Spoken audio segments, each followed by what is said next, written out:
is your podcast about? Hanging out with your smartest and funniest friend. You know me, I'll kill anybody, but I'll only sleep with someone I love. Baby, she's a slut, just like her mother. Hey cuties, and welcome back to Horror Icon, your queer playground for all things scary, sexy, and stupid. You know me, I'm CryBaby, the spooky slut from your wettest nightmare. And I am Donnie Sanciato, the spooky slut from CryBaby's Wettest Nightmare. 100%. So, for those of you who are watching, you may notice that I look a little bit A different. little bit. I am in my mask presenting Thembo form. Yes, boy drag. Yeah, boy drag. And that's because Mama's booked, very blessed, very stressed. All three of those things, they go together. 1,000%. Like, I just came from one of my jobs and I have another one tonight. And this is so delicately sandwiched in between. So I had no time to get into drag or get out of drag. Well, it's fun. It's nice to see, the you behind the you. That's true. This is the baby behind the cry. But yeah, that's my pulling back the curtain moment today. We'll probably have more of those. There's going to be so many. Like, we're doing reshoots on the horror movie that we shot last summer, and I'm in the middle of a character redesign, and it's a lot of work. It sounds like a lot of work. Yeah, but it looks pretty badass. I'll send you the video. I had the actor come in and try it on yesterday, and it looked pretty fun. Well, I saw some of the stuff that you did when you were shooting it last summer, and it looked amazing. Thank you. All in the name of horror. Yes, anything for horror. Speaking of horror, we are continuing our exploration, examination, and celebration of Child's Play. That's right. With the third installment, Child's Play 3. Child's Play 3, whether you like it or not. Whether you like it or not. And I believe that there's quite a lot of people out there that are on the side of or not. Or not, yeah. Where do you fall? Do you fall on the side of or not? No. So here's the thing. I personally don't feel like there is a bad movie in the franchise. I don't. I think with all of them, there is something to enjoy. There's something to celebrate. There's entertaining elements. This movie does have a special place in my heart. I talked about it when we talked about why we chose Child's Play. It's like the first horror movie I remember watching. So I will always have some sort of soft spot for Child's Play 3. I can't say I have that with this one. But it is, like you said, I don't think there's a bad movie, a standalone bad movie in the franchise. It's just that this one it's the weakest, and looking at how it got made, it was made less than a year after the second one came out. So it feels very first drafty. Yes, it does. It does feel first drafty. Maybe it was.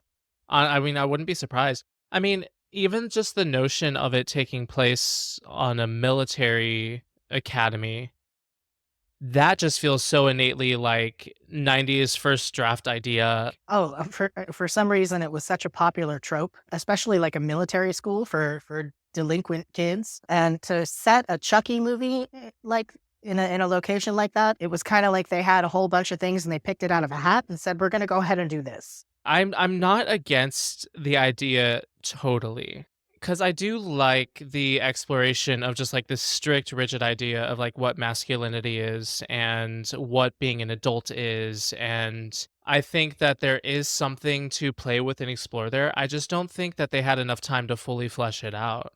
But I mean, here we are. Chucky goes to military school. Yes, Chucky goes to military school. That would have been a great title for the movie. Honestly, I think so. I also think a lot about what you said about Child's Play 2, where it felt like Child's Play 2 didn't exactly know what it wanted to be. That's how I feel about this one. I feel like Chucky's trying to be this wisecracking killer, even more so in this movie. And for me, it falls way more flat in Child's Play 3. Yeah, we do get a lot of Chucky one-liners in Child's Play 3, and I agree that they fall flat. Something about the environment that they're in doesn't lend itself to comedy, really. And so when he tries to do his little, quick, snaps at everybody, it just kind of doesn't sink in. It just feels cheesy. It feels corny. He's trying to be catty, but they're literally at a military school, and it just doesn't work. Exactly. And I do have thoughts on how it could work. And we'll get to that later when we talk about it, because there's a specific thing I want to address in the movie that I think would have helped this whole thing work a lot better. Cool. But yeah, so in general, like, what are your thoughts towards this? It's not one of my faves. I have to say, I think it's my least favorite in the franchise, which isn't to say that it isn't a good standalone movie. It just doesn't work for me in comparison to everything else. You know, I tend to lose interest personally as soon as anything militaristic gets involved. So it was kind of a slog for me to have to sit there and watch, you know, the misogyny and things like that. It's just like, I'm just not that into it. So yeah, when I was doing my rewatch, it was definitely the one where I was like, if I could skip one, this would be it. Absolutely, absolutely. Well, let's just jump on into the plot of the movie because it, in a way, picks up where the second one left off, at least in a In the setting. setting, The first shot we get, they're very sure to show you that time has passed because everything is covered in cobwebs. yeah, it's all cobwebby and dingy, and we're in the good guy factory at this point, and there's still some safety To concerns say the happening least. because they use this unnecessarily sharp claw to grab Chucky's body. What's left of it. It's still Yeah, there. the big smushed chunk of bloody Chucky. The chunk of bloody Chucky, exactly, all melted and garbage pail kid and all that Yeah. stuff. They have this sharp claw that literally stabs into him, and his very fresh blood Right, yes. starts going everywhere. Mhm, Chucky is still bleeding under all that wax. Under all that wax after all this time. It's a very fresh strawberry syrup looking ass blood. I wrote down bloody goo. It's not just blood, it's bloody goo. It is bloody goo. And they pick up his little body and it just carry it over this vat of plastic, and we get blood contamination. Yes, just we get blood contamination. Yes. Yes, the bloody goo goes into this vat of plastic and it starts spinning, and we get this golden eye looking ass You know, intro card. it does look like GoldenEye. Yes, it's a big spiral. Yes, GoldenEye. I used to play that a lot. That was like one of my favorite Nintendo 64 games. I was never good at first-person shooters. Me either. I don't know. There was something about it though that was so enjoyable. But that's what this title card reminds me of. It's just like, yeah, it feels very Bondian. Bondian. I wouldn't have picked that up if you hadn't have mentioned it. Yeah, just I guess it's an eye. It's an eye. Well, it looks like It an eye. does. Yeah, It does look like it's an an eye. Mhm. No, damn it, it's an eye.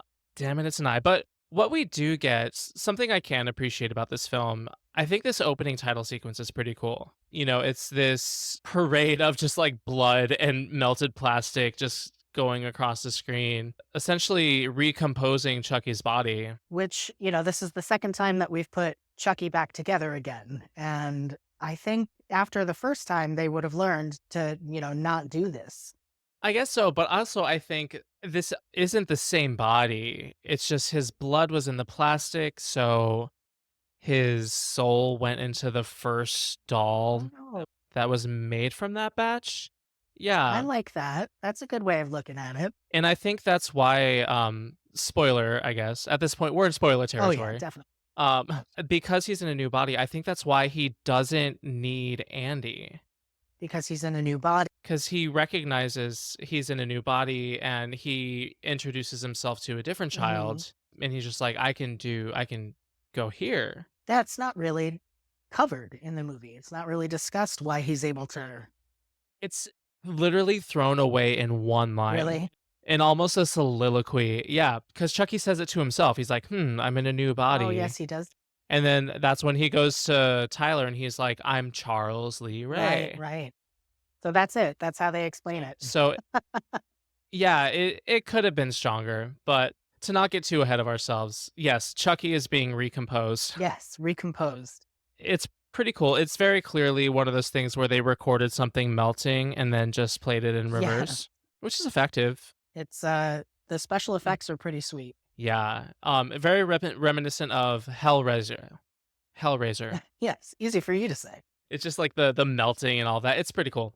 And then it ends with this beautiful bellow from Brad Dourif Yes, it does. when Chucky realizes he's alive again. Again, I mean, at this point, you got to be a little disappointed. Yeah, I mean, I think so. But that makes me wonder, does Chucky like being dead at this point? Maybe. Or at least just like not happy that he's back in a doll body at this point, Yeah, I I think guess. that's the issue. I would be frustrated if I woke Mhm. up again in a doll body. When I just died twice trying to get out Right. of the This is doll the body. third time that you're like, oh, come on. It's like, Jesus, and you get that, like, he seems so upset. This scream used to scare the shit out of me as a It kid.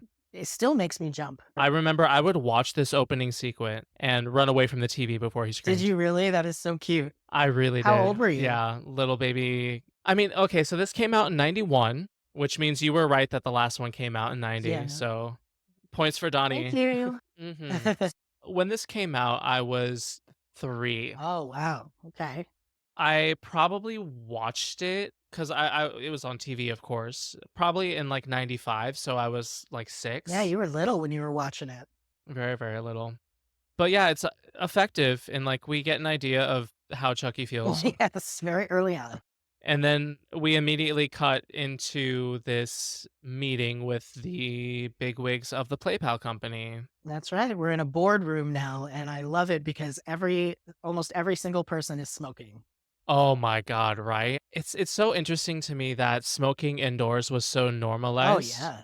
Oh, such a and thing. it didn't change really until recently. Yeah, I mean, people were smoking in restaurants and I mean, they're still smoking in bars in middle America, like I used to go to Oklahoma a lot to compete in these drag pageants and people were still able to smoke in the bar and it was like, what year is this? Yeah, it's because I remember this must be like 2000, maybe 2008, 2009. I worked at a movie theater and my shifts wouldn't end until like 2 o'clock in the morning. And the closing crew and I would always go to like a Denny's and like get dinner and stuff together. And like I remember going like into the smoking section and smoking in a Me Denny's. too. And I'm like, oh yeah, this was like maybe 15 years ago. Yeah, and my favorite was always when the smoking section and the non-smoking section were right next to each other with no kind of partitions whatsoever. Yeah. It's like, what's the point at that I don't point? know. My favorite thing though is like going into the airport and seeing like the smoking room and it's almost like looking into an aquarium of like very stressed people just like It's all just foggy and smoky. Yeah, I love the fact that everybody's smoking in this board meeting. and also this board meeting like you can totally tell that affirmative action was in place because what would otherwise have probably been a room of white men, we had one woman and one black guy Just enough for the quota. because PlayPal only cares about consumer Consumer trainees. trainees, which is what they call children, which is such a good, frightening term. hmm That's a phrase that Don got from his dad, because his dad worked in advertising, and he specifically mentioned that phrase "consumer trainees," which is so It malicious. really is. Consumer trainees. Uh huh. I didn't know that his dad worked in advertising, but I'm not surprised that you do. Of course, because I am obsessed with Don Mancini, and I would love to just be in the same room with him for however long he'll have me, 6, 7, 8 which is days. hopefully a long time. Mhm. Yeah, until the paint peels off of the wall. Oh, how romantic. Yes. We do get this, like this is our exposition dump in this moment because we get this slideshow of them just like, Andy Barkley hates our company, killer doll. Charles Lee Ray. Yeah, and the CEO is just like, no one's gonna remember that child. Let's make that money and re-release the good guy doll because everybody wants it. And there is one character whose name is Miles who works there. And Miles does not think that this is a good idea because of the Andy Barkley situation and, the fact that the company lost a whole lot of money because of all of it. There were lawsuits that he mentions, and he is totally and completely against the re-release of the Good Guy dolls.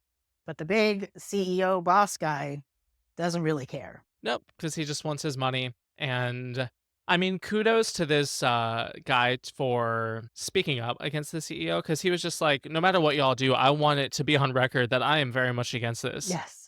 And we're like, okay, way to go, buddy. And then, we never see him again. I know it would have been so great to see him again, but whatever. But the CEO, this is the same CEO from the last It movie, so is. yay for continuity. The one in the last movie who said his tummy hurt or his stomach hurt.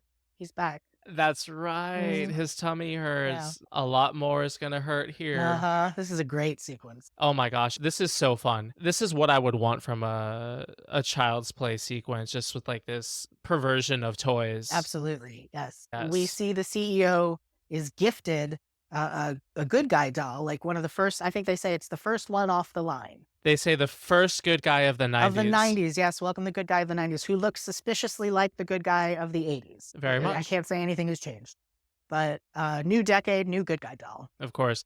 And this is very 90s because this penthouse, it reeks of 90s aesthetic. Oh yeah, even like the late 80s that poured over to the 90s, you know. It's got the floor to ceiling glass windows, and it's not mid-century modern. I guess it was just modern that was so popular in the early 90s. Everything is very angular. Very, very angular. You have like this sleek, like sharper image leather sofa. That's exactly what it looks like. Sharper image. That's for me like what gets it. The couch, the leather sofa is what gets it for you. Yes, that just feels so 90s CEO penthouse. It is. Because of the company that he works for, it is, of course, covered in toys. And you see a pile, I can't tell what they are, but they're good guy accessories that are like over on one of the tables, and robots and dinosaurs, all sorts of toy sets. It's pretty cool. And he also, of course, he has a play golf set. Yes, one of those golf sets. You hit the ball into, Mhm. and then it shoots the ball back at you. Exactly. So the CEO takes his new good guy doll into his penthouse, and the assistant that gave him pushback was just like having this final wrap up conversation. It's kind of a nothing conversation, but he has dinner with his wife, so he has to go. Right, very important. And during this conversation, Chucky gets out of the box. We don't see it. We don't. We just see the empty This box. made me jump. It's just a moment where we're watching the CEO in his office doing his, lighting a cigar and pouring himself a drink and stuff like that. And the camera is panning and we see the box. And then right when we see that the box is empty, there's this sound effect, just this jolting sound effect. And it scared the crap out of me. It was just, the sound was just done so well. I was like, oh God, give that guy an Oscar. Sound design really can make or break a horror sequence, and that's not a secret. It's so freaking good. And in general, I think the sound design in the sequence is good with all the toy noises yeah. and stuff. It's just so playful while being so violent. Exactly. Because what happens is like the CEO is like watching the news and drinking his alcohol and playing his golf. And then Chucky starts fucking with him. Yeah. He starts like making the toys go all haywire. He spills marbles and the CEO slips on the floor. Like Wile E. Coyote, just running in place for a Very. second, It reminded me of a Wile E. Coyote cartoon. It is very much like that. And then he starts getting attacked by all these other toys, like a remote control car, the army robots, and a helicopter. Yeah, the helicopter's pretty cool. It is. And it's just like, it's Toy Store chaos, which I'm Yes. here for. Toy Store Chaos, yeah, which I like because it's reminiscent of the Mhm. Toy Store Chaos from the first movie. It very much And I is. love the car that attacks him, because isn't it a cop car? It is a It's cop a cop car, car, yeah. and it crashes. It's like, oh, we got to watch a big car crash, but it's actually just a little toy.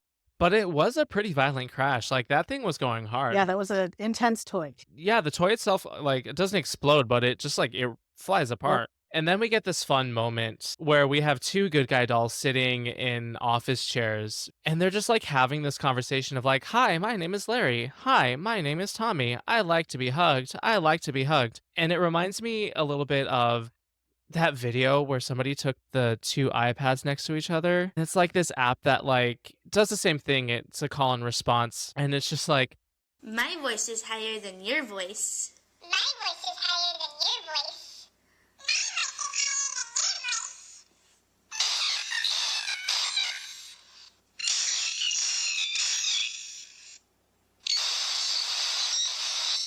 and they just start screaming back and forth. Have you ever No, seen I that? have not seen that. Sounds ridiculous. I'm gonna send it to you Please do. because that's the first thing that my brain went to. Funny. I thought of two Furbies sitting there just yelling at each other. One Furby would say something and the other Furby would wake up and say something, Same energy. Yep, exactly the same. And it's interesting. It's scary. It's unnerving because we're like, is one of these Chucky? Yeah, and just the little kid's voice repeating itself over and over again is also just jarring.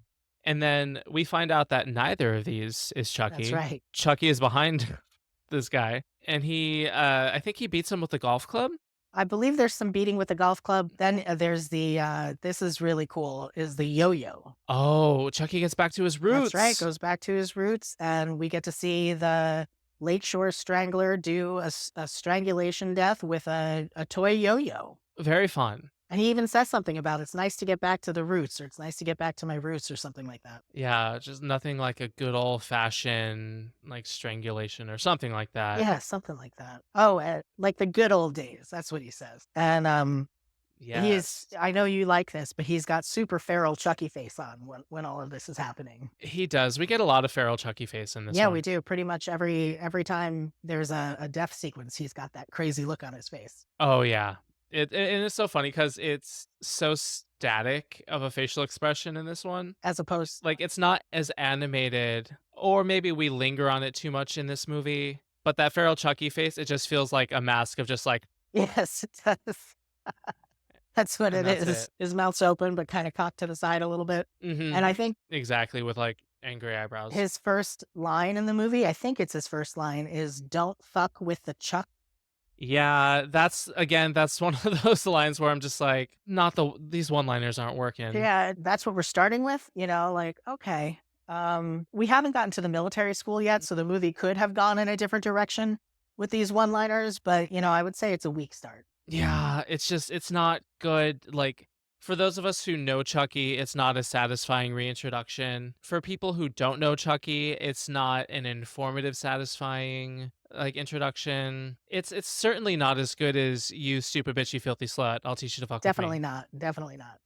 That's hard to beat. That is. I don't think we ever beat that. No, it's one of my favorites. And then after this death occurs, we are all of a sudden transported to a military academy, a military school for kids. And I just remember thinking, what? What just happened? Yeah, because like when Chucky looks it up on the computer, which I don't know if that's what the internet looked like back then, Pretty or accurate. how was Yeah, it? it's pretty accurate. Although I don't even remember the internet looking that good back then. But I did notice that the word juvenile was spelled incorrectly on the computer. Yes, it Yeah, was. the juvenile facility. And I don't remember how they spelled it, but I was like, that's not accurate. Yeah, I remember catching that too. So kudos to the production That's designer right. or the props or the PA that typed that in there. Who Right. knows? But yeah, he's in a military academy for juvenile delinquents. I don't know what it is with the third movie in a series always changing location so dramatically. I feel like even the Teenage Mutant Ninja Turtles movie did that. They did? Yeah, the third Teenage Mutant Ninja Turtles movie has them going back in time to like feudal. I'm gonna say it wrong.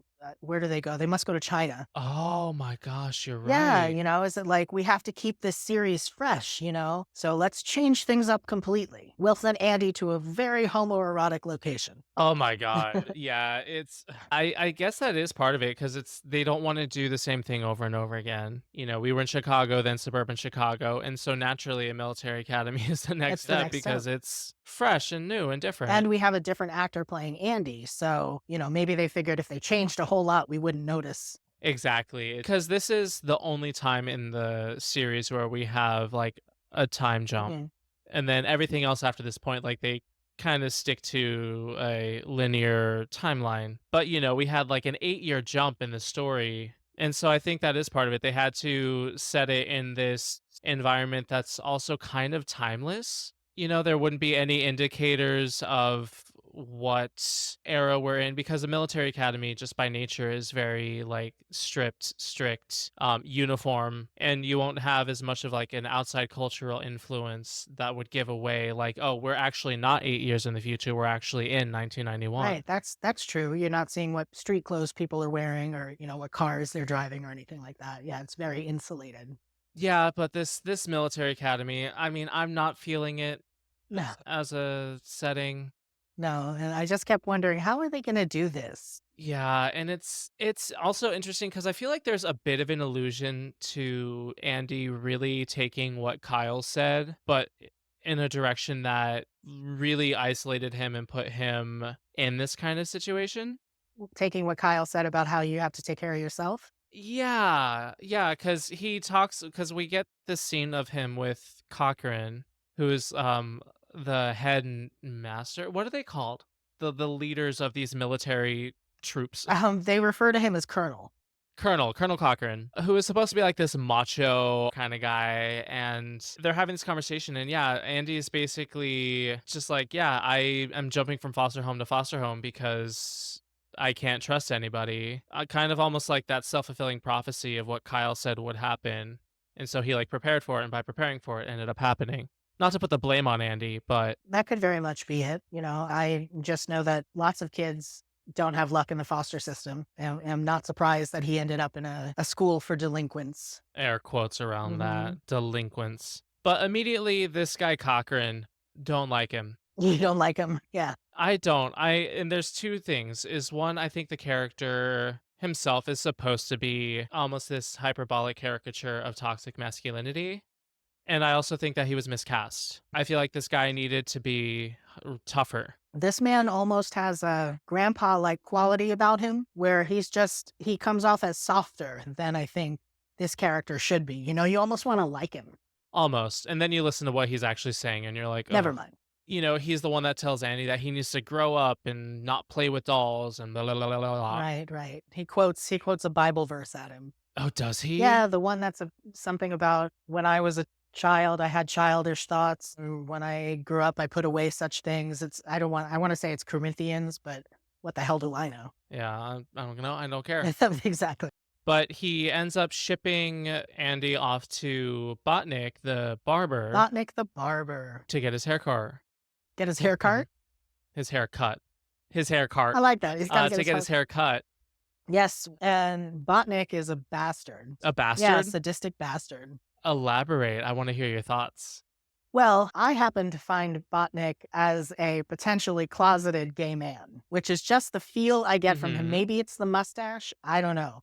But he seems really angry about stuff, and he's taking it out on these kids. And I find it very fascinating that he's, talking about shaving people's heads and making them bald, but he's leaving pretty cool haircuts on a lot of these kids.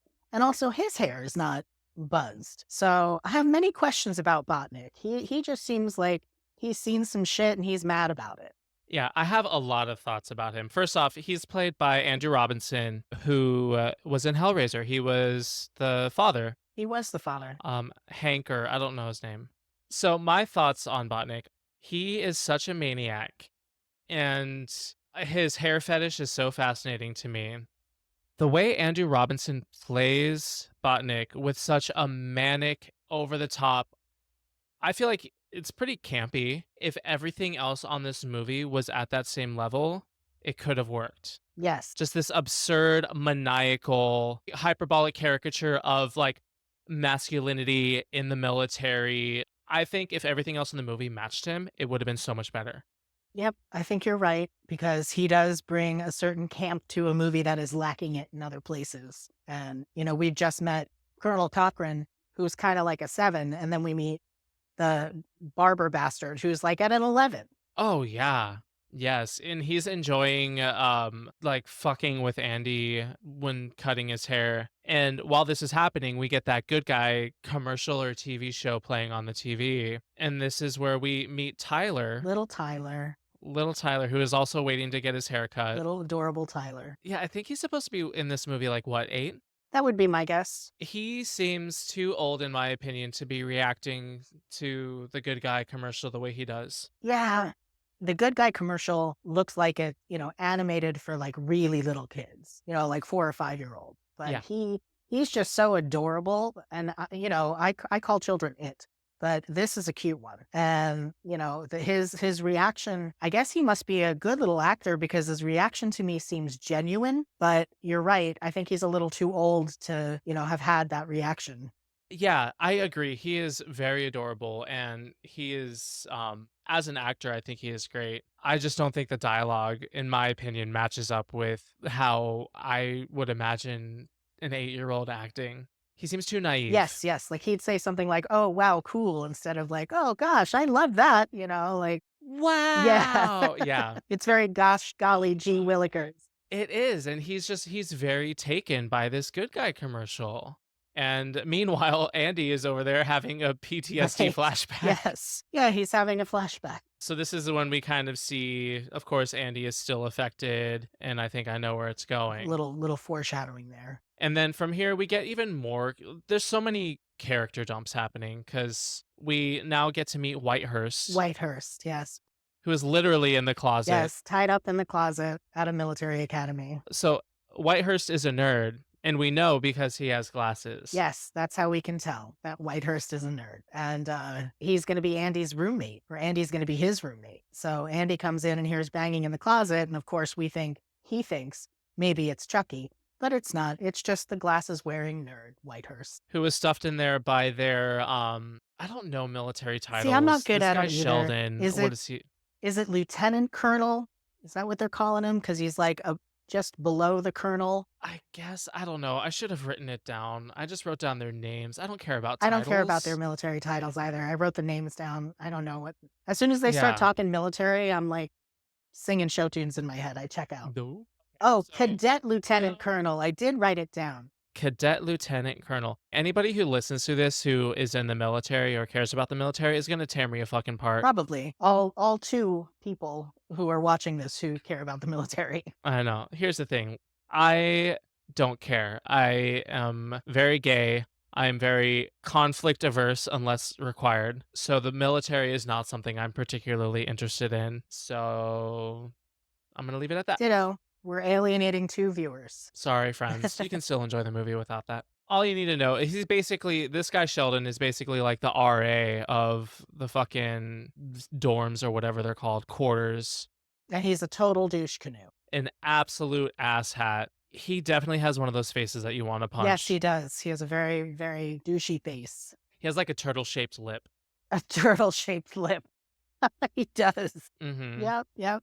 I can't even do it with my own mouth. I don't have lips, so I can't I even know, I try. got- His skinny little lips. So yeah, we meet all of our secondary characters for the film. Most of them. We have 2 more to meet.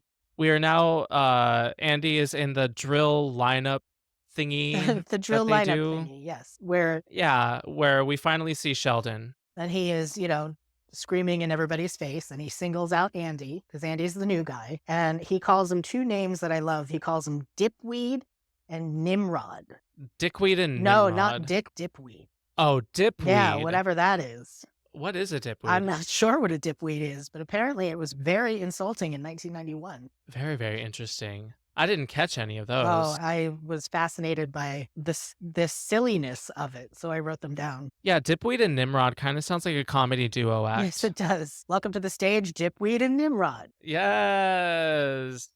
I actually kind of love that. I'm going to write that down. I'm going to steal it. But yeah, he zeroes in on Andy and he just starts tearing him apart. And then he goes to Whitehurst and starts tearing him apart. And then this is when we finally meet De Silva. De Silva. Good old De Silva, our strong, independent woman. Yes, the one female character in the movie. The single, I mean, Andy needs a love interest. Oh yeah, I mean He's a teenager now. she's there for a reason. Yep, and it's not to be anything. I don't even know. Like I like the idea of De Silva. I do too.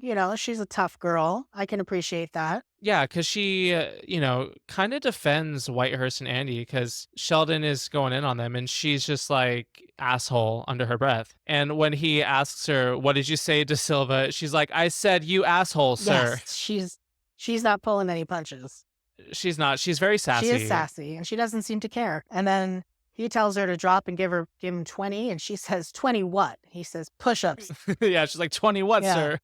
I will have to say, though, her push-up form is trash. It's not the best, but neither is mine. I mean, Does she my do first this? thought is, I'm like, bitch, you're going to hurt yourself. Yeah, she turns her fingertips in towards the center, and I'm like, that rotation's going to fuck you up, baby. Yeah. Oh, no. So yeah, De Silva does her 25 push-ups for clapping back. For clapping back. Yep, for clapping back. And, he makes her do 2 one-handed push-ups. And which- she does them all, so you know that she's a strong, independent woman. Exactly. She talks back, and she's not afraid of authority.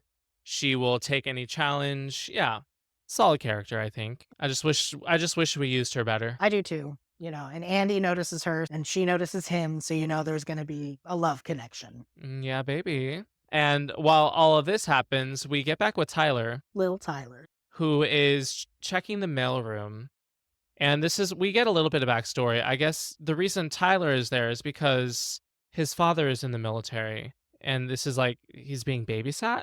Pretty much. That's what it sounds like. Dad's too busy, so send the kid off. Exactly. Your dad's in the war. And because he goes to the mailroom to check for a letter from his father, and he doesn't get anything. But the mailroom clerk is like, hey, bring this to Andy Barclay. And it's a big box. Yes, a very obviously shaped box. What could it possibly be? What could it be? Tyler is taking this box to Andy, and what happens? He is walking up the stairs, and somebody knocks it out of his hands, Yeah, exactly. and the box falls, and it tears open.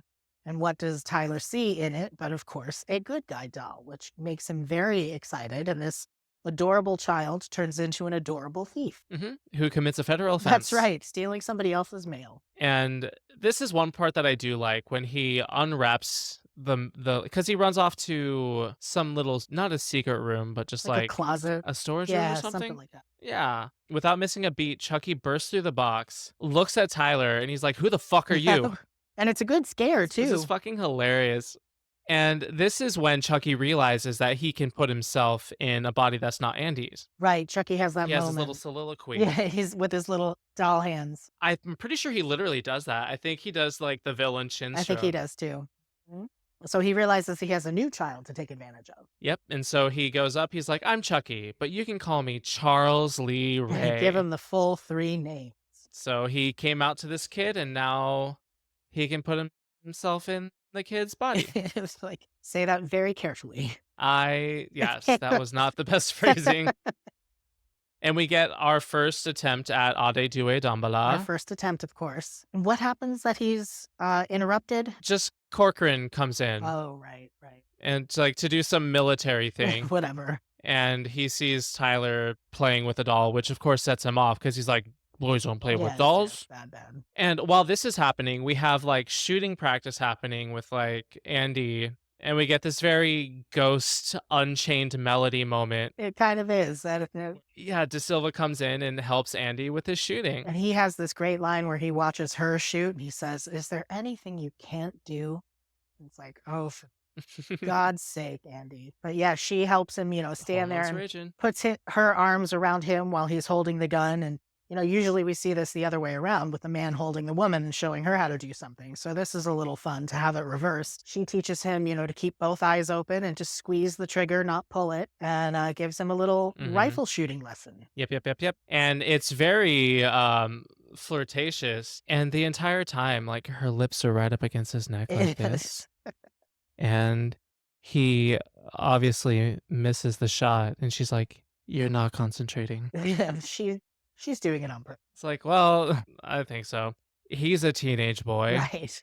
He's operating at full mast right now. There's nothing else he's focusing on. Yeah. It's the whole, this is my rifle, this is my gun. Oh, God. Oh, that makes me want to vomit. Isn't it gross? It is. This movie's pencil neck is the one that fucking says that. Yes, that's him. What's his name? Ellis? Ellis. Yeah, because they're in their rifle twirling class now. Rifle twirling. I'm sure that's what it's called. A color guard? I don't know. But, yeah, Andy's obviously struggling because he's never done this before. And fucking Sheldon and his pencil neck blonde ass bitch boy come over to give Andy a hard time. And Andy refers to the rifle as a gun because, it is, And Pencil Neck is told to tell Andy the difference between a rifle and a gun. And he says, "This is my rifle, this is my gun." And he grabs himself between the legs and he says, "This one's for shooting, this one's for fun." And it's just a moment of like, ew. Very ew. Very ew. I'm pretty sure that's a ripoff of dialogue from like Full Metal Jacket or something. I wouldn't be surprised. There's a couple of ripoffs in this movie. But I have a feeling that's also something they really say in the military,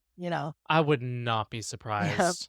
But while we're getting this like disgusting display of fragile masculinity, we get this shot of Cochran, because Cochran takes Chucky from Tyler to throw him away because boys don't play with dolls. How gay. And so he's walking across the fields with Chucky in his hand, and Andy sees it Yes, Andy sees Chucky. and freaks out. As you would expect from somebody who's had to fight a killer doll twice in his life. Yes.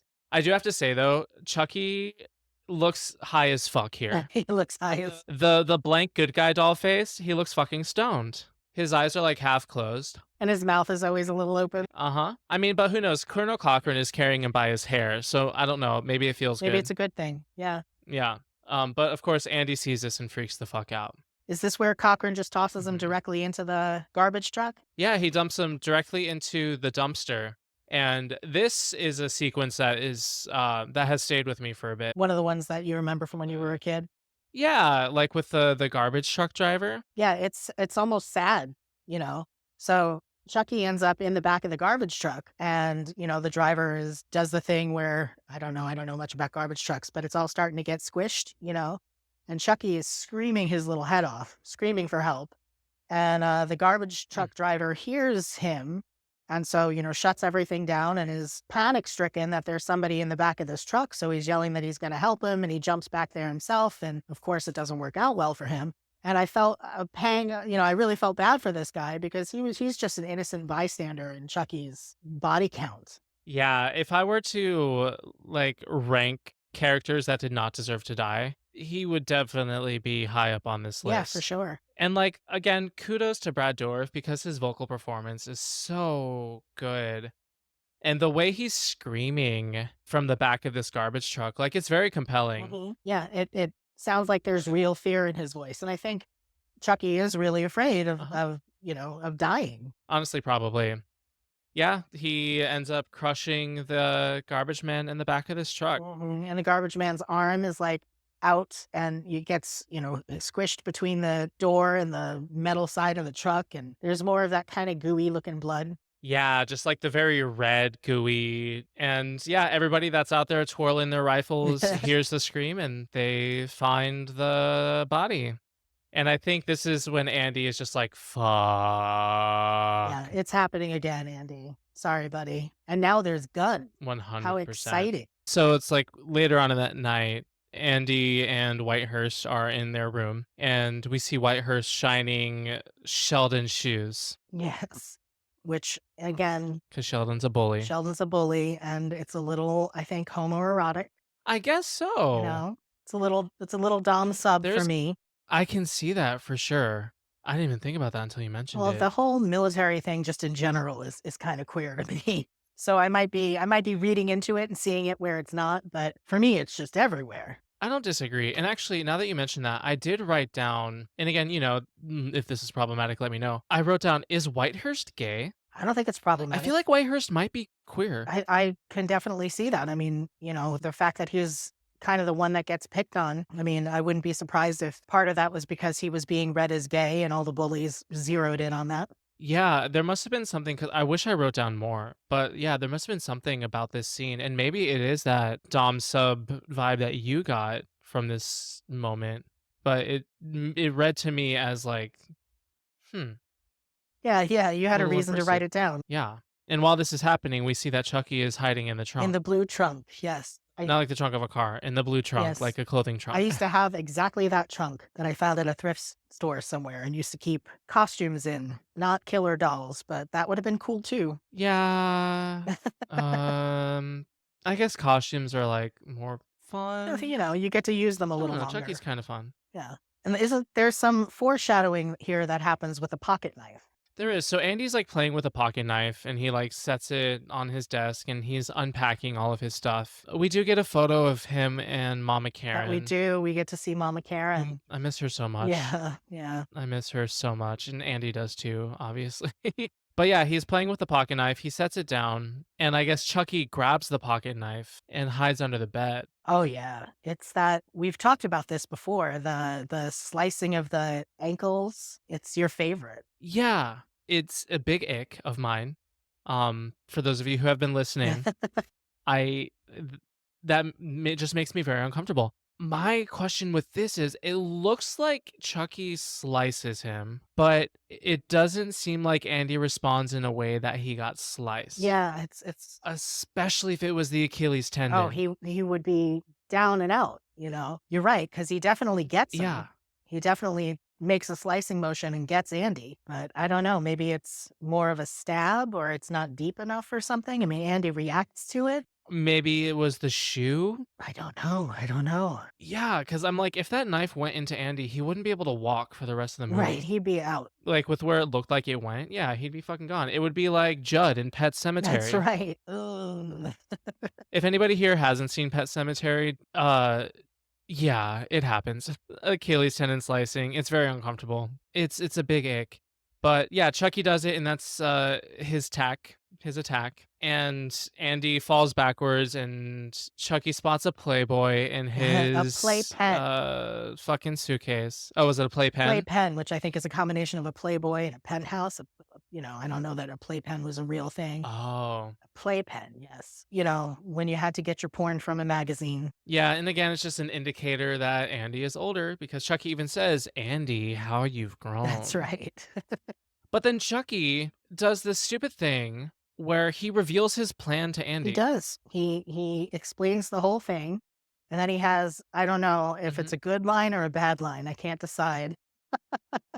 I don't You like don't it. like I know it? exactly the line Yeah? you're gonna talk about. I don't Yeah, like it. tell me why you don't like it. You know how when you can tell that you have a group of white people writing for black characters? Mhm.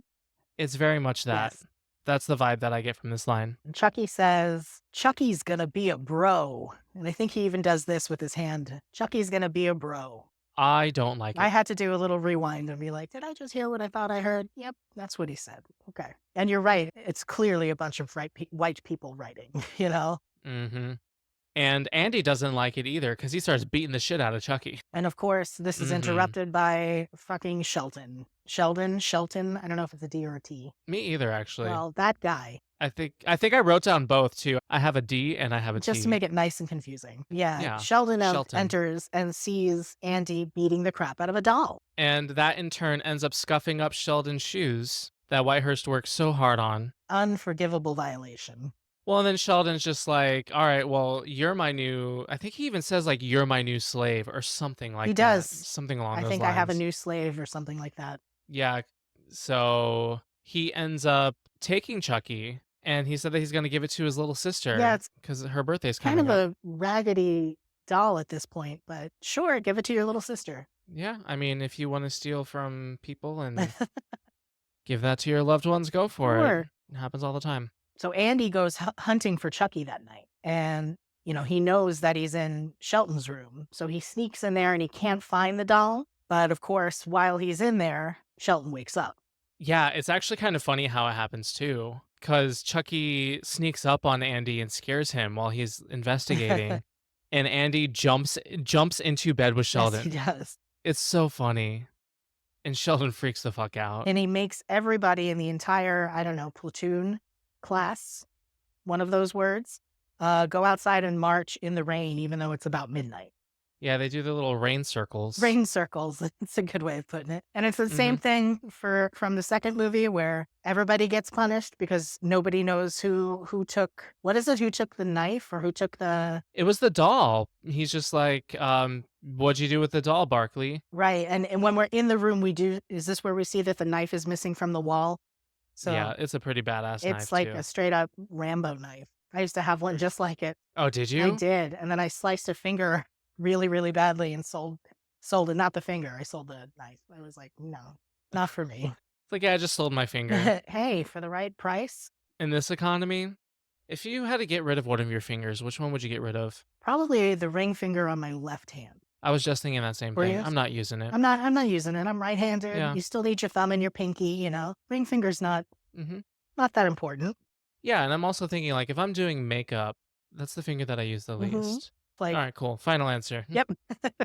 I don't even know how we I'm got not there. sure. It was my fault because I used to have a Rambo knife. Oh, that's right. You Mhm. had your Rambo knife. Chucky has a Rambo knife. So yeah, Chucky runs off to find Tyler while Shelton and his pencil neck blonde ass bitch boy are making these people walk in circles. He wants to play hide the soul with Tyler, but I guess Tyler knew that he was coming. Yes, Tyler left a little note for him on his bed that says something about come and find me or something like that. Like he wants to play hide and seek. And Chucky is unamused. Oh god, Chucky is just done with it. He's over it. And so he goes to find Tyler, and Tyler ends up going into Cochran's office, and Chucky follows suit. And this is the first time I ever heard the phrase "ollie ollie oxen free." Is it really? Yes, and because of that, I associate the phrase "ollie ollie oxen free" with Child's Play. Oh, that makes sense. That Nice. phrase used to scare me. Ollie Ollie Oxenfree, really? Because I just immediately thought, "Oh my god, Chucky's trying to find me." Well, I know what to text you at 3 a.m. now. Oh, perfect. Some more late night Home Alone Willies. That's right. I love that Chucky at first is like, "Ollie, ollie, oxen free." And everything he's saying is like this. And then he says something like, "Get out here, you little son of a bitch." Like he's losing his patience.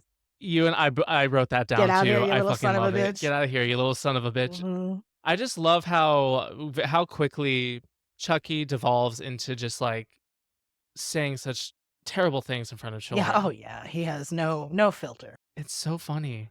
And while this is happening, we have all of our military people walking in circles in the rain Yeah.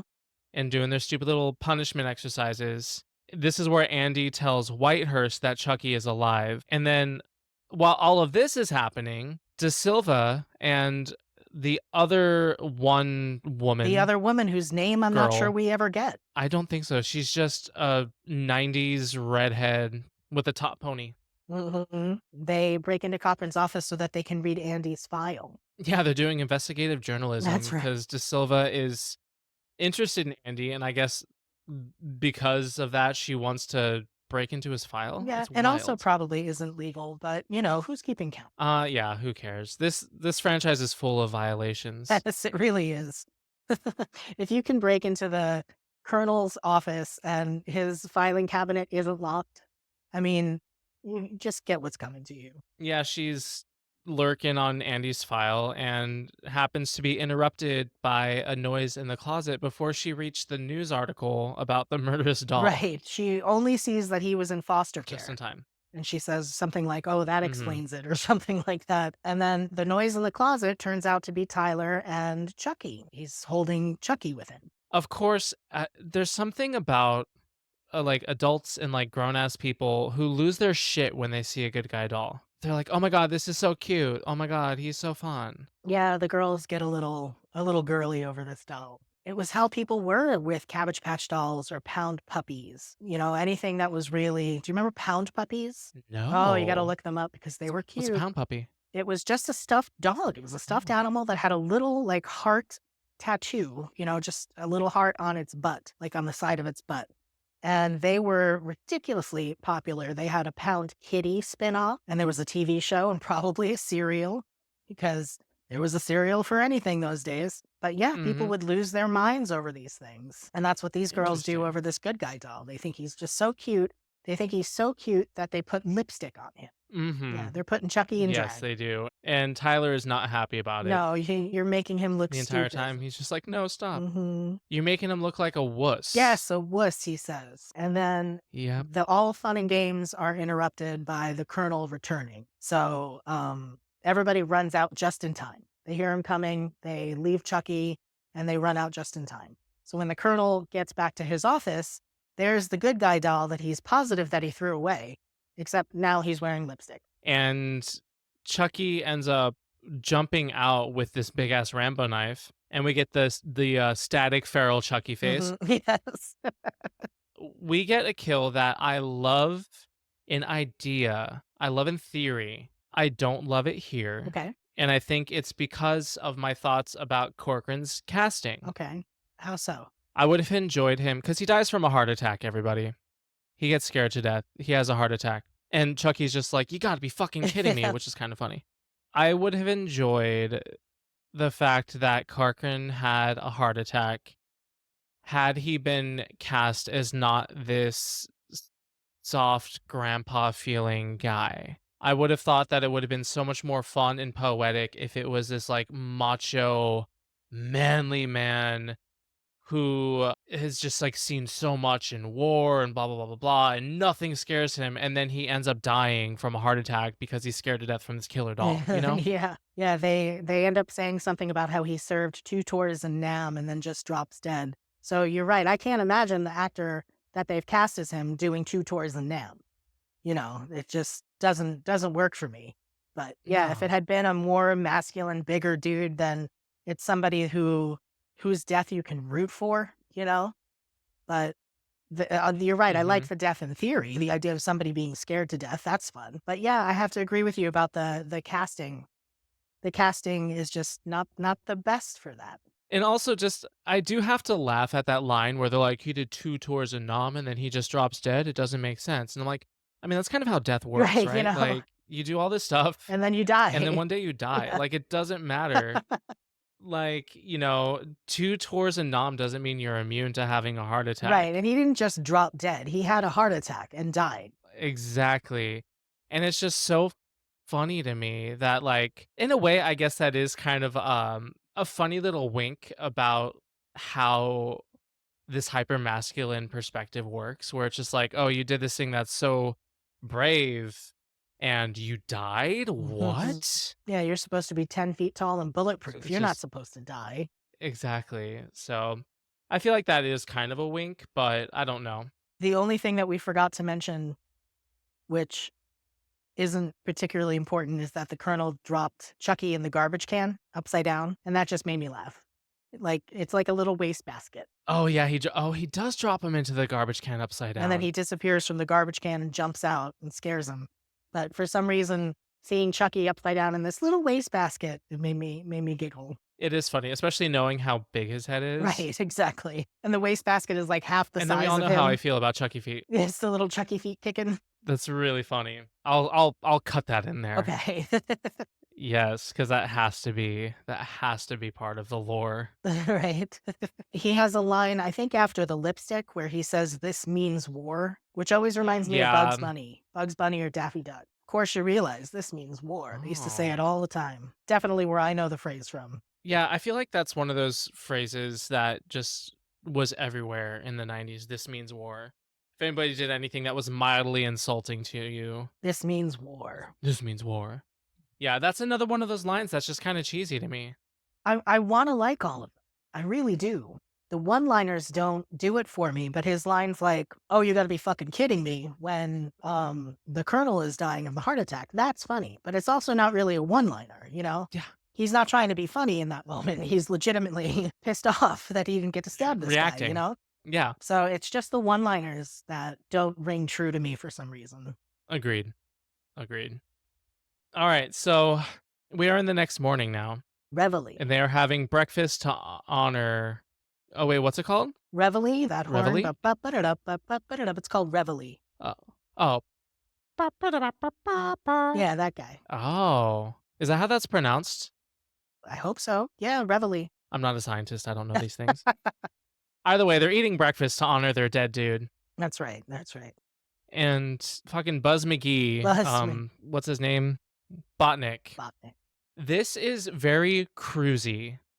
I totally understand your thoughts of him being gay. Mhm. Yeah, he's just maneuvering his way through the cafeteria, going up to different all male characters, and basically grabbing their hair and yanking it back and saying something about, your hair is getting too long or you're getting too shaggy. I need you to come see me on Tuesday.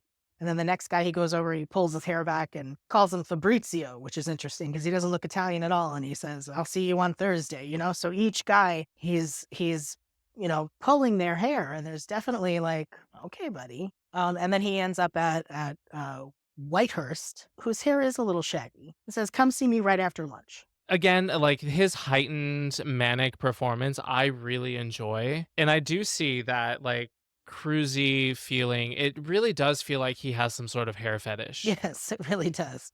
There's definitely something going on for him with hair. He loves his job a Yes. little too much. Yes, he does. And so Andy wants to go talk to Tyler and gets up with his tray to go do that. And we don't really see who does it, but somebody trips him and his food goes everywhere. And he's also told that you can't just get up in the middle of mess. And he goes and he finds Tyler anyway. And I thought this was weird because nobody stops him. It's like very clear what he's doing. You can't miss it. But all of the superiors must be so engrossed in their delicious meal that they're just letting this one slide. So Andy starts telling Tyler that he's got to be careful about Chucky because Chucky's actually a bad guy. And Tyler's like, no, he's a good guy. Like, that's literally what they're called.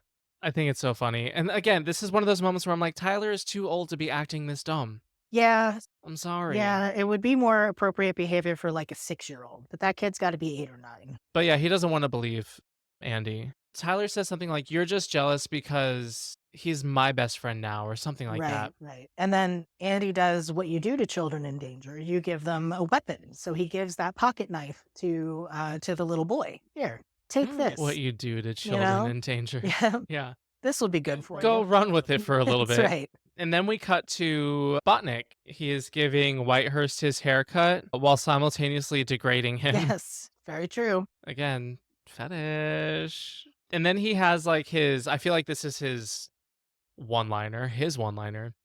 Presto, you're bald. Presto, you're bald, he says to everyone, even though he's not shaving them bald. Presto, you're bald. Yeah, he gives Andy like a high top or Mhm, something. yeah, pretty much. Not like a high top, but like there's ample amounts of hair Plenty on of his hair, head. but he still says, Presto, you're bald.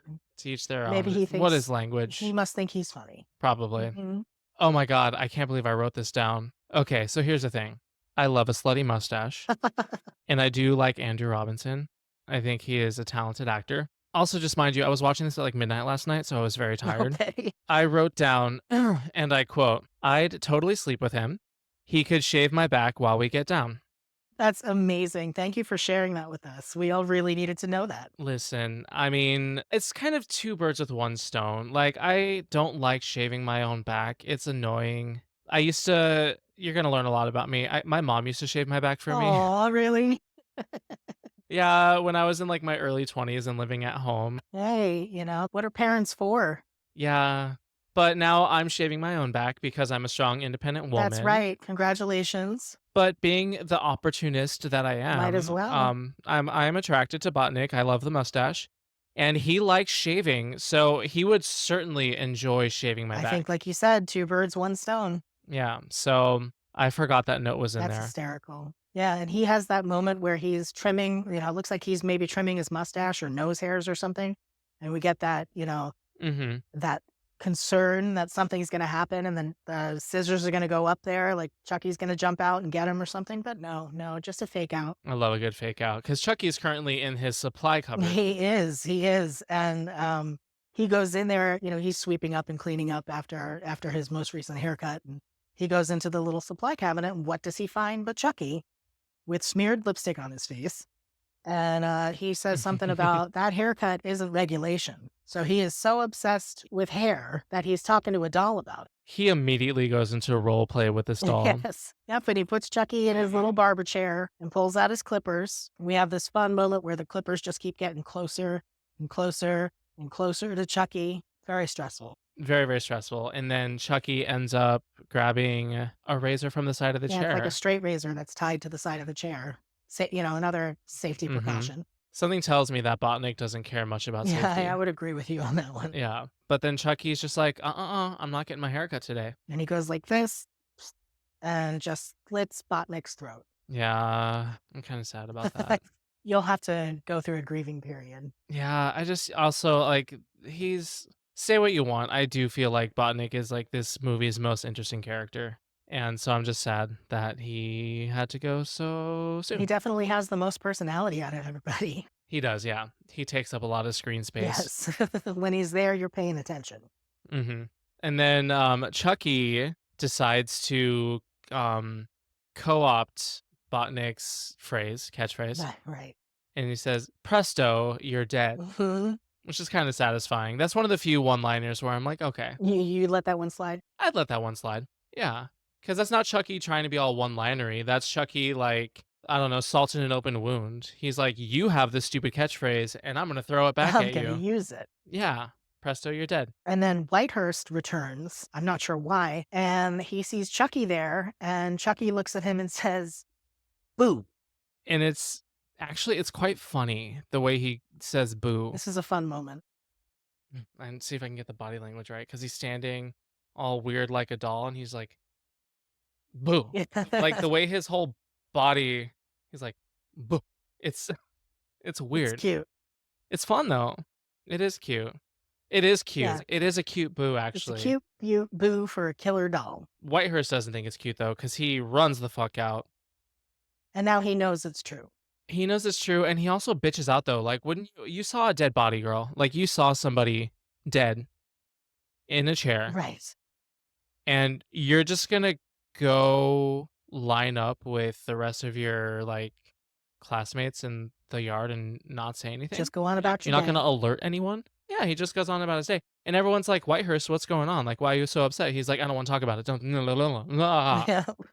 The war games will proceed as scheduled. Despite the fact that the colonel has died, He apparently would want everybody to go on with what they call the war games, which are two words that I just don't think go together. Not at all. I mean, and it's capture the flag with like paintball. War games. War games. And everyone's divided into two teams. We have a red team and a blue team. And Tyler, our little cutie Tyler, is on the red team. And then everybody else we know is on the blue Yes, every team. single other person that we've been introduced to is on the blue team. Mm-hmm. And Chucky is watching all of this unfold from the armory. And what does he do in the armory? He takes all of the red guns that are loaded with red paintballs and loads them with actual live rounds. Which, again, I'm not a gunsman, but is that possible? I don't know. I kind of don't care. I like this fantasy. You like this fantasy? I mean, here's the thing. A paintball gun and a gun are two completely different, like, everything, Absolutely. I think. So I don't think it's physically possible to replace a paintball with a live bullet, No. but I don't care. It doesn't matter. Suspension of disbelief. Yeah, it's a fucked up thing. It's a fucked up concept. And that's why I like And it. that's why it's good. Yeah. Yeah, like Chucky, good on you for being so evil. Yes, because these are kids. Yeah. You know, you just loaded live They're ammunition. juvenile delinquents. Oh, I guess that's different. That counts less. It counts less, yeah. It's 2 for 1 at that point. And then Andy guesses that Whitehurst saw Chucky based on Whitehurst's weird behavior. He just pulls it out of the air that, well, obviously you saw a killer doll, and Whitehurst is still denying it. Yeah, I mean, how many times has Andy seen people realize that this actually is a killer doll? Yeah. I think he can clock when someone's like shook from that. He's like, I know what you've seen. It's like, I've seen that look in your eyes and many other people. But yeah, Whitehurst still ain't saying shit. And then they are, split into their two camps, the red camp and the blue camp, and we see them marching along singing military songs or military chants or whatever they're called.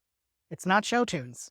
It's not show Not. tunes. And the blue team goes in one direction and the red team goes in the other direction. We know that the red team has live ammunition in their guns. And so now we're left wondering what's going to happen.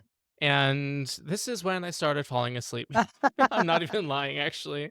We cut to, it's nighttime now, and we're at the blue team's camp, and they're telling scary stories by the campfire. And De Silva, being the strong, brave femme fatale of this group, is leading the horror stories with some stepfather dragging himself on the floor with his chin. Something, yeah, there was a babysitter, and I don't know. It wasn't a very It's a good weird story. But she was telling it with like the presence and ego of like the older sister at her like little brother's sleepover. Like that's the vibe that I got from It's her. exactly it. And, that's what you do in the military. You sit around the campfire and tell ghost stories. Ooh.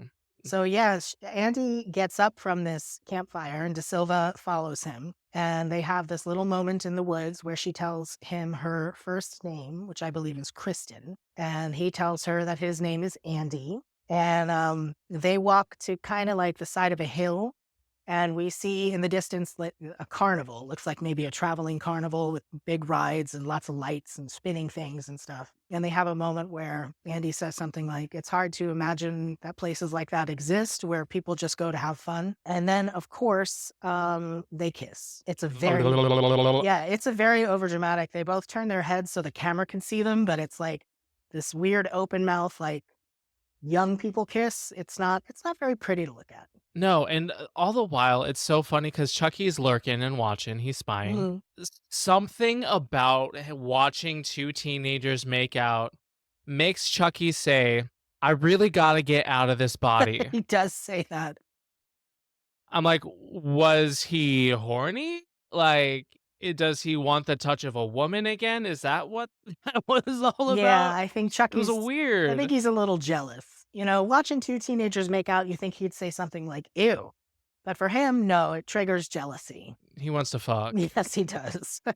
And I don't think at this point it's canon that he's anatomically correct. It is not. We assume that he isn't because he's a doll. He's a doll. He's a doll baby. And so after this hot makeout, well, it just so happens that Andy has swiped the reconnaissance map. Now, if I recall correctly, we don't see this happen. no. He sneaks into Cadet Lieutenant Colonel's tent and steals a map. which seems like a pretty important visual for us to have, but we don't get it. We just get a, hey, I stole this map. And so he's got to go find where the red team is, because that's where Tyler is. He wants to go rescue Tyler. So off he runs. Off he runs to go see if he can find Tyler using the map. The next scene is everybody realizing that someone stole the reconnaissance map. And then they discover that Whitehurst is in his tent alone, and they decide that Andy has gone AWOL. He must be working for the red team. They jumped to that conclusion with absolutely zero evidence. Yes, because that's where their brains are. Their brains are on military mode. Why else would somebody run away? Must be working for the other guy. That's true. And they already view Andy as some sort of like sniveling bitch boy. Yeah, so like Sheldon and pencil neck blonde-atch bitch boy, they tell everybody to pack it up, and they're gonna go now because they think that the red team expects them. They want to do it. They were supposed to leave in the morning, but they're going to do it at night while they still have a chance of not being found out. Yes, exactly. So they end up splitting up the blue team. De Silva is leading one half, and then Sheldon is leading the other. And then we discover that Tyler has gone AWOL with Charles. Yes. And we get Chucky trying to play hide the soul again with Tyler, but Tyler has grown tired of this game. Yeah, Tyler's over Tyler's it. starting to figure out that Chucky's not a good guy. Chucky says the word fuck, and Tyler says, watch your language. Again. Too old. Right. Too old for that talk. Too old for that nonsense. At this point, he's saying fuck too. But then he realizes exactly how dangerous Chucky is, and that pocket knife that Andy gave him gets put to good use, and he stabs Chucky. He stabs Chucky. Chucky's standing there holding that Rambo knife, and I think he's wearing bullets across his chest too at this point, looking like a tiny little Rambo. Is he? I feel like didn't he even is, realize but that. I could be making that up just because I think it's funny. But I'm pretty sure that he is. Mm-hmm. Yeah, so Tyler manages to use that little pocket knife and stab Chucky, who of course is bleeding, and he runs away. And then we see they've all got these big walkie-talkies that are like the size of small cars. They're huge. 90s walkie-talkies that probably weigh a ton, We're watching De Silva as she's walking around, and Chucky must jump out of a tree or something because he like lands on her back. And, they do again the thing where it's like, I'm fighting an inanimate object, which I just love so much. So funny. And all the while, the blue team hears De Silva screaming over the walkie-talkie. Chucky gets on the radio and calls the blue team and tells them to come up to the old Jeep. And, the blue team knows that Chucky has De Silva, but then he calls the red team. And for some reason, the red team never says, who is this? He tells them to come up to the old Jeep. And they say, okay. So now everybody's on the way to the old Jeep. Yep. And the blue team is coming to collect a hostage, and the red team is coming to raise hell. That's right. Yeah, this is like your classic war standoff trade-off or whatever. Chucky wants to trade De Silva for Tyler, and they do. And Sheldon realizes, once that trade is done, that Chucky is alive. He sees this doll moving. And the moment he realizes that Chucky is alive, boom, he gets shot through the chest. He gets shot through the chest. And this is not a Chucky death. This is a red team shooting the blue team death, but it's still so satisfying. It is. Originally, this scene was going to have a lot more bloodshed. Oh, yeah? Because it makes sense that would happen, right? Like, you have this entire red team ambushing the blue team, thinking that they have paintballs, and it's actual ammunition. So you would expect a lot more people to get shot in the war games. I'm happy that it didn't happen, though, of course, because especially now, like, the notion of gun violence on teenagers is a lot. It's just a lot. But simultaneously, I do find it fascinating that obviously the guns will make a completely different sound shooting live rounds. Oh, sure. You can hear the ricochets. You can hear, like, the gunshots. They sound so different. And yet the red team still keeps shooting until their person realizes, like, something's wrong. Mm-hmm. Yeah, because they're following orders, so they're just shooting away. And then somebody realizes, wait a second, they're using live rounds. And it stops. And Chucky he's pulled a pin on a grenade. I think he might do it before he gets Tyler. I think so, because he's kind of holding it as like this threat, if you would, of like, you're going to do what I say. And, Andy has shown up, and, what do you call him? The bleach blonde bitch boy, Ellis. Yeah, Ellis, the blonde bitch boy. Yeah. He thinks that Andy had something to do with this, so he's attacking Andy. And, Yeah. why? Why would Andy have anything to do with this? So in this chaos, Chucky throws the grenade over at where everybody is standing, and the only person who sees this is Whitehurst. Instead of yelling over everybody and trying to notify people that there's a grenade, Whitehurst decides to make the ultimate sacrifice and runs over and leaps on top of this grenade. And then, of course, as he's laying there, the grenade blows up and his body kind of flies up into the air. And the next shot we see is him dead on the ground with his glasses askew and like a little crack and some blood on them. And it turns out that the nerd saved everybody's life. Which in itself feels tropey. It is tropey. It's tremendously tropey. And it's a shame that Yeah. that character doesn't get to live. It's a great redemption because we are being sold this image of him being so coward-like and not being able to speak up or willing to admit reality or anything like that. And then he does end up saving a lot of people. But yeah, it is very much a shame that he didn't get to stick around. Yeah, it turns out that he's a hero, but he's a dead hero. He's a dead He's hero. a dead hero. And while all of this kerfuffle is happening, Tyler slips away and Chucky slips away. And we find ourselves at that carnival. Of course, because Tyler runs to the first thing that he sees, which happens to be this pretty cool looking carnival where there are a ton of extras who are ad-libbing lines like, let's get popcorn, and wasn't that fun? And it's very cheesy. I think one of them is a cameo from, I think, the director. Is it really? And his family. That's cute. I think so. I know there's a cameo. It's like a family of 3 with cotton candy and whatnot crossing the camera. They do show that. Yeah. But yeah, lots of cameo. This is it's basically Friends and Family Day on set. It's like, hey, you got children in your life? Bring them to set Bring today. them to the set. Bring them to the horror movie set. Tyler gets to the carnival and sees a security guard telling these troublesome children to keep the music down. It's a guy with a boombox on his shoulder. Very, very old school. And he sees this figure of authority, so he runs into the security tent to tell this man that his friend Charles is after him. And the security guard is actually a pretty nice guy who's listening to the kid and obviously wants to help him. And he does so by saying, I know what'll cheer you up. Look what I found. And what does he pull out but Chucky? Fucking good guy doll. Again, Chucky and his little ass legs beats a Yes. child to their destination. I don't know how he does it. He runs super fast. He runs so fast nobody can see him. Yeah. Nobody sees the little doll. It cracks me up every time. Heidi ho ho ho. That's actually because Chucky is a killer that you can play on this game. Have you heard of Dead by Daylight? No, I have not. Have I? It doesn't sound familiar. So it's an asymmetric horror video game where you have 5 players, 4 people play as a survivor, 1 person plays as a killer, and the survivors have to survive, the killer has to kill. And they will occasionally get licensing for like horror movie killers for the game, and Chucky's one of them. Cool. And when you play as Chucky, one of his like abilities is that you can't see him. Really? Yeah. That makes sense. Yeah. It's actually quite terrifying to play against him. Really? That's spooky. But yeah, he gets to this carnival, and we immediately cut to Andy and De Silva, who are now en route. I guess they just figured that Tyler and Chucky would have found themselves at this carnival. Yeah, I don't know quite how they. Where else you gonna go? That's fair. And I mean, the carnival is it's kind of a fun final set piece. I get what Don was going for. He wanted something to juxtapose the strict, rigid vibe of the first part of the movie. It does feel kind of out of nowhere.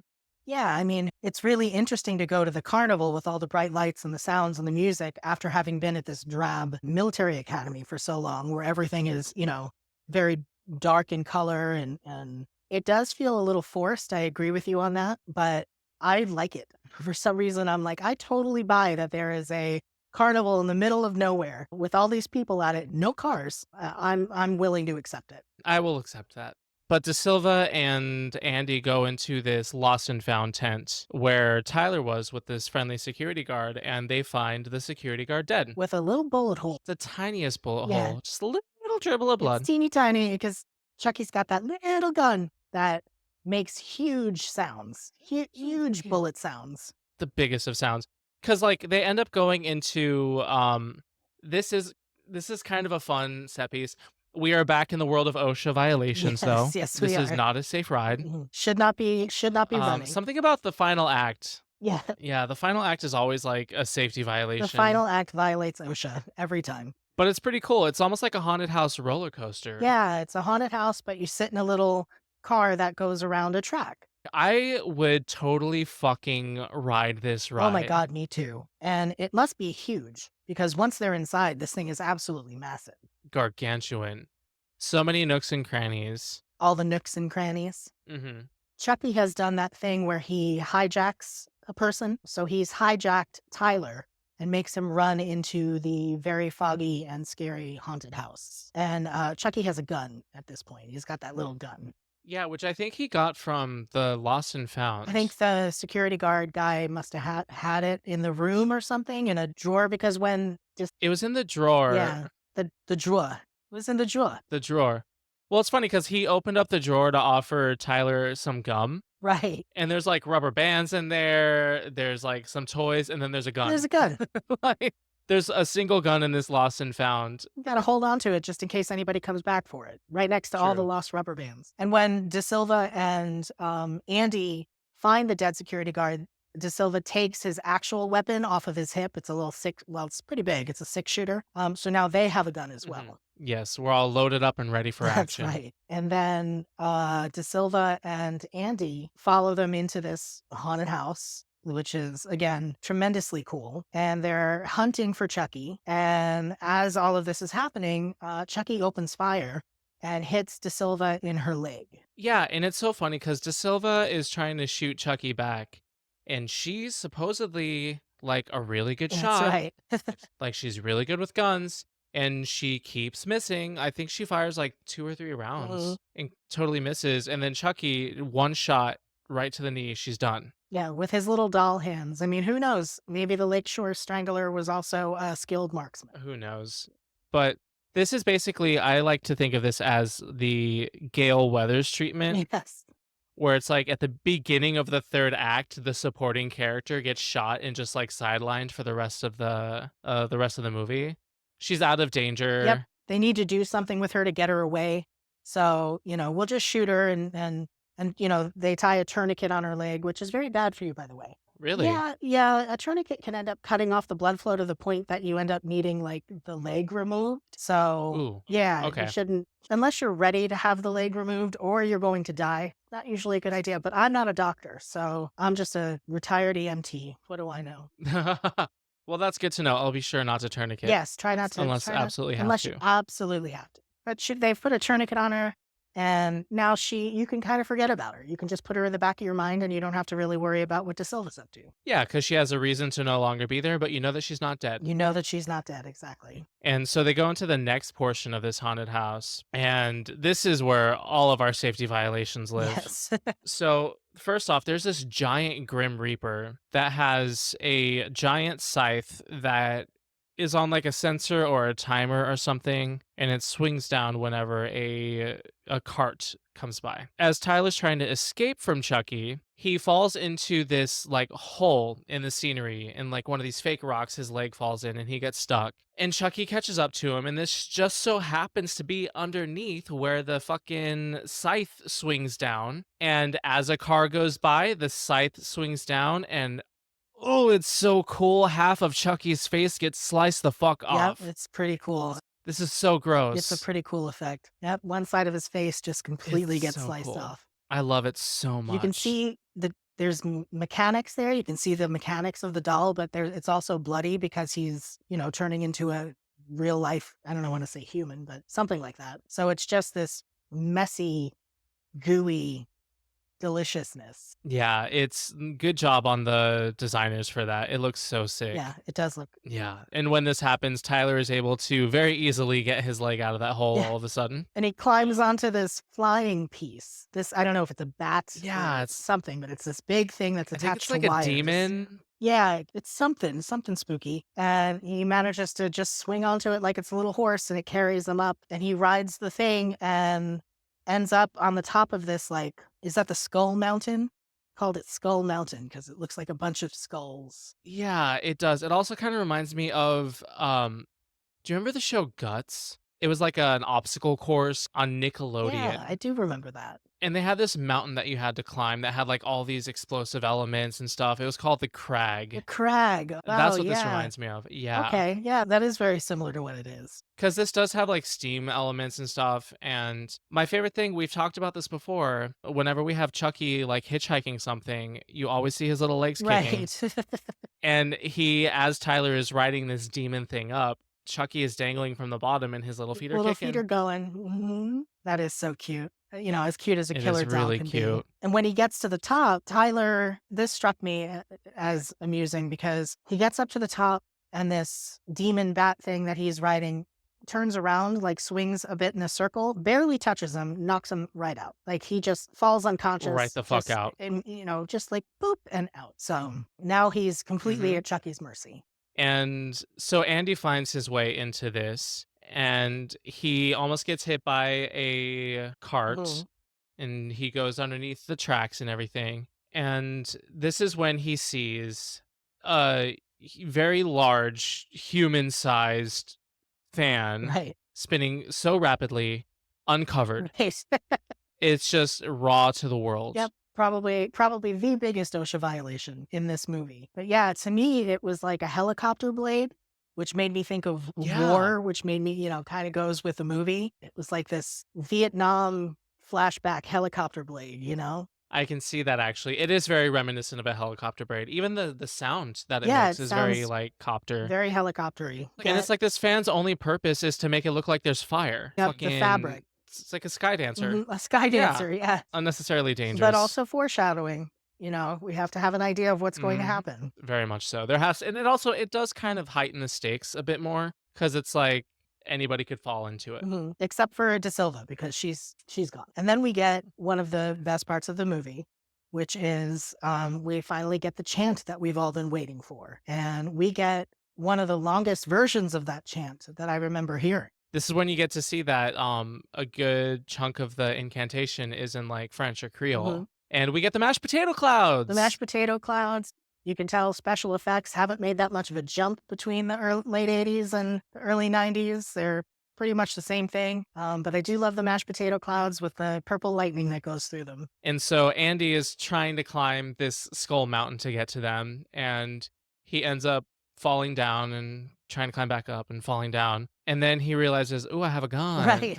We get the nice callback to our Unchained Melody moment with him and De Silva.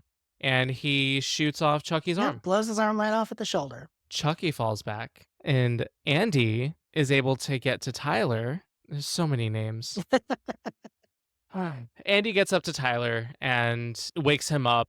And when this happened, Chucky sneaks attack. Sneaks attack. That's his favorite little like back onto his back thing. And he makes the stagnant Chucky feral face. Yeah. You do that so well. Yeah, It's it's totally wild. creepy. Thank you. It's, it's from all those years of gooning. I know how to. You know how to do it. That'll do it.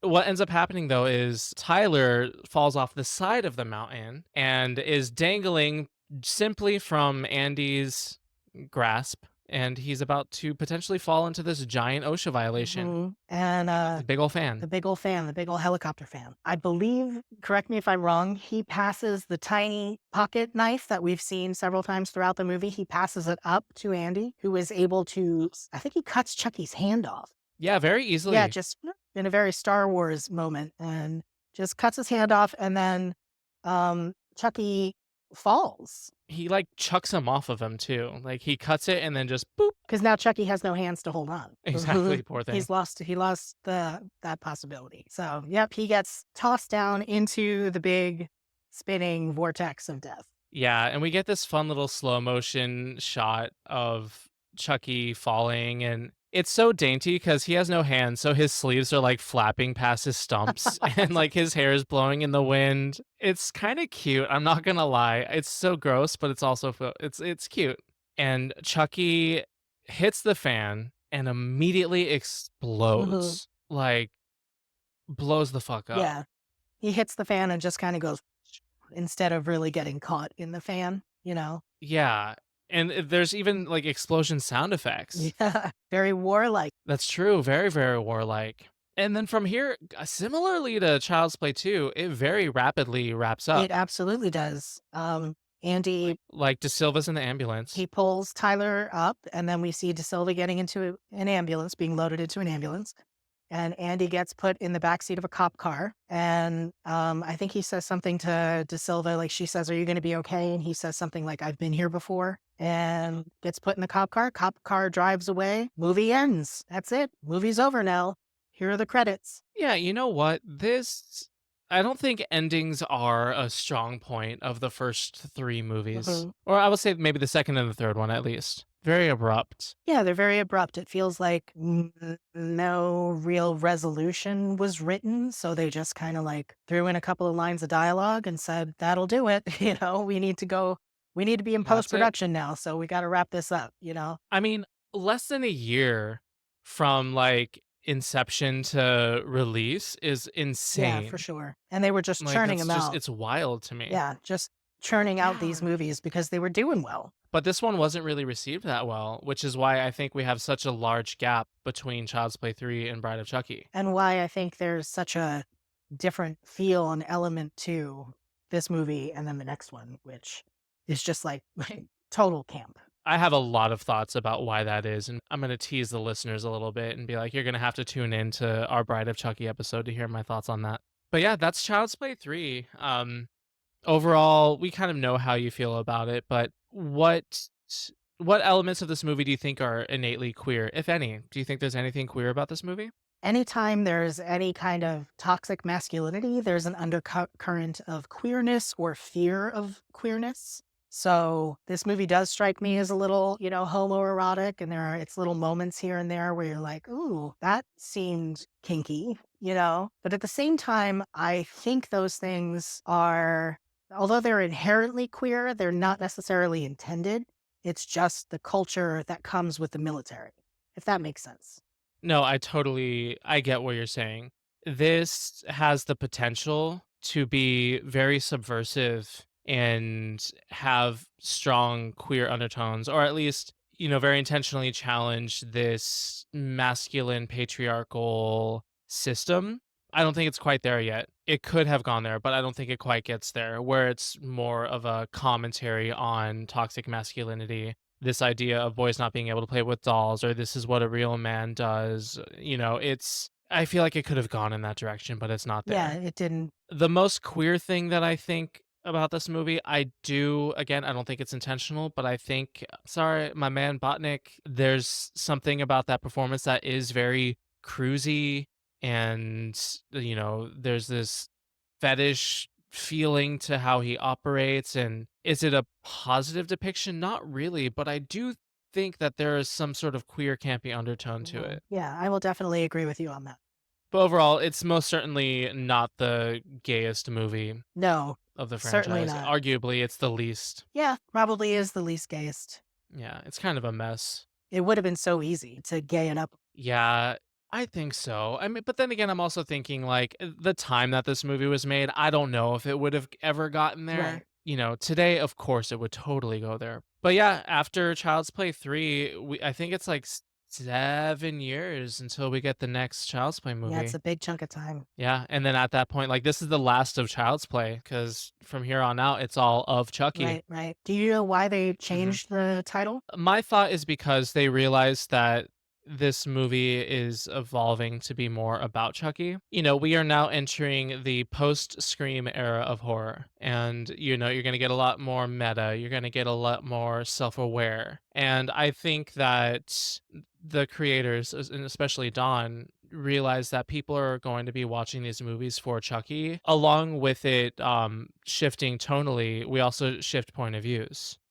Because here on out, at least for the next two, we're with Chucky's point of view. Right. That makes sense to put the focus on Chucky. And, plus I think we so. do away with the storyline of Andy that we've been following. So, kind of reinvents itself. Exactly. And I think, again, to just ooze and gush over Don Mancini, he typically tries not to do the same thing over and over again. He always tries to do something new with the movies. And I think it was a smart decision, especially after the failure, so to speak, of this movie. to focus on something that's not Andy or Chucky trying to get Andy, you know? I don't know. I feel like I'm not as enthusiastic about Child's Play 3 in this episode. I do like this movie. Like, again, it has a special place in my heart. But yeah, comparatively, it's bottom of the toy box. There we go, the bottom of the toy box. Well, So, I look forward to talking about that next one. me too. With that said, Donnie, where can our listeners find you? You can find me usually at my apartment in Queens, but online you can find me at the Donnie Cianciato on Instagram and Trans Voices Cabaret also on Instagram. I'd love to see you at either one of those places. Yes, follow both of them. Yes, please. I will not bully you, dear listener, but I will aggressively encourage you to support Donnie and to support Trans Voices Cabaret. Yes, thank you very much. Of course. And of course, y'all can find me, CryBaby, at crying in public, underscores in between each word, crying underscore in underscore public. And then, of course, Horror Icon, follow Horror Icon. That's WHORROR Icon Pod. And yeah, with all that said, cuties, thanks so much for spending some time with us. And until next time, don't be scared, unless you're into that sort of thing.